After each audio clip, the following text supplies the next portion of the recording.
കർണാടകയെ ഞെട്ടിച്ചുകൊണ്ട് നടന്ന വൻ ബാങ്ക് കൊള്ള ഇപ്പോൾ ഇന്ത്യയെ തന്നെ വിറങ്ങൽ കൊള്ളിച്ചിരിക്കുകയാണ്. 6 മാസത്തിനിടെ ബാങ്ക് കൊള്ളയുടെ ഒരു പരമ്പര തന്നെയാണ് നടന്നത്. ഒടുവിലായി നടന്നത് വിജയ്പൂരിലെ കാനറ ബാങ്കിന്റെ മണഗുളി ബ്രാഞ്ചിലാണ് ഉണ്ടായത്. 59 കിലോ സ്വർണവുമായാണ് മോഷ്ടാക്കൾ ബാങ്കിൽ നിന്നും കടന്നു കളഞ്ഞത്. ബാങ്കിന്റെ ഏറ്റവും പിന്നിലെ മുറിയിലുള്ള ലോക്കറിനുള്ളിൽ നിന്നാണ് ഇത്ര വലിയ അളവിലുള്ള സ്വർണം മോഷണം പോയതായി കണ്ടെത്തിയിരിക്കുന്നത്. ഈ ലോക്കറിലുണ്ടായിരുന്ന 5,20,000 രൂപയുടെ മോഷണം പോയിട്ടുണ്ട്. മാസാവസാനം ബാങ്ക് ഉദ്യോഗസ്ഥർ നടത്തിയ കണക്കെടുപ്പിൽ മാത്രമാണ് ഇത്രയധികം സ്വർണം മോഷണം പോയത് മനസ്സിലാക്കിയതെന്നും വലിയ ദുരൂഹതയുണ്ടെന്നും ഇതിൽ ഉയർന്നു വരുന്നു. സംഘത്തിന് ബാങ്കിന്റെ അകത്തു നിന്നും സഹായം ലഭിച്ചതാണ് സംശയിക്കുന്നത്.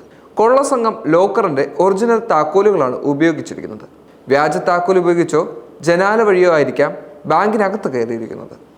ലോക്കറിന് കേടുപാടുകളില്ല, തകർക്കാൻ ശ്രമിച്ചതിൻ്റെ പോലും ലക്ഷണങ്ങളില്ല.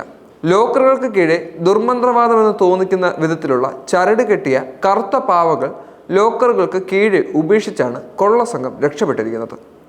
സ്വർണം കാണാതായതോടെ CCTV ദൃശ്യങ്ങൾ പരിശോധിച്ചെന്നും മെയ് 23 മുതൽ മെയ് 25 വരെയുള്ള ദിവസങ്ങളിൽ CCTV ഓഫായിരുന്നുവെന്നും കണ്ടെത്തിയെന്നുമാണ് ബാങ്ക് ഉദ്യോഗസ്ഥർ പോലീസിന് നൽകിയിരിക്കുന്ന മൊഴി.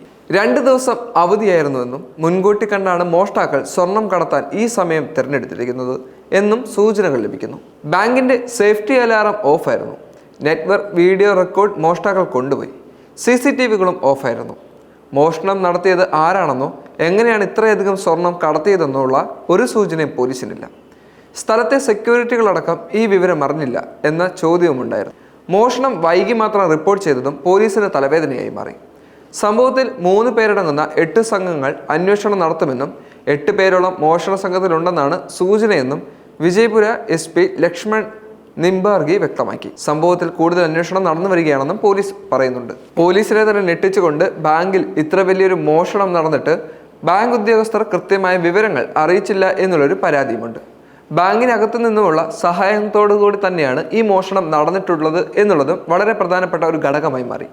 എന്നാൽ പോലീസിനെ വഴിതിരിച്ചു വിടുന്നതിന് വേണ്ടിയാണോ കറുത്ത ചരടിൽ കെട്ടിയ ദുർമന്ത്രവാദം എന്ന് തോന്നിക്കുന്ന തരത്തിലുള്ള പാവകളെ അവിടെ ഉപേക്ഷിച്ചത് എന്നുള്ളതും പ്രധാനപ്പെട്ട ചോദ്യമായി നിൽക്കുകയാണ്. ഈ പാവയെ എന്തിനായിരിക്കാം അവിടെ ഉപേക്ഷിച്ചത്? ഈ പാവയുടെ ഉദ്ദേശം എന്തായിരിക്കാം? ദുർമന്ത്രവാദത്തിന്റെ പേരിൽ കേസിനെ വഴിതിരിച്ചു വിടാനുള്ള ഒരു മാർഗം മാത്രമാണോ? അല്ലെങ്കിൽ ഏതെങ്കിലും അനാചാര പ്രവർത്തികൾക്ക് വേണ്ടി, ഇല്ലെങ്കിൽ മറ്റേതെങ്കിലും തരത്തിലുള്ള പ്രവർത്തികൾക്ക് വേണ്ടി ആളുകൾ മനഃപൂർവ്വം ഇവിടെ ഇത് ഉപേക്ഷിച്ചതാണോ?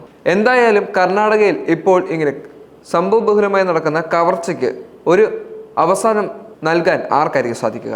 ഒരു സീരീസ് പോലെ, ഒരു സീരിയൽ കില്ലറെ പോലെ സീരിയൽ മോഷ്ടാക്കളാണോ ഇതിൻ്റെ പിന്നിൽ പ്രവർത്തിക്കുന്നതെന്നും വ്യക്തമാവുന്നില്ല.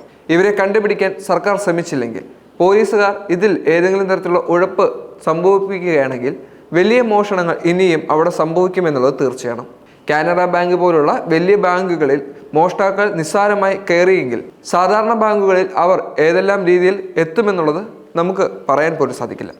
അതിനാൽ പോലീസ് ഉടൻ തന്നെ കുറ്റവാളികളെ കണ്ടെത്തുകയും തക്കതായിട്ടുള്ള ശിക്ഷ മേടിച്ചു കൊടുക്കുമെന്ന് തന്നെ നമുക്ക് പ്രതീക്ഷിക്കാം.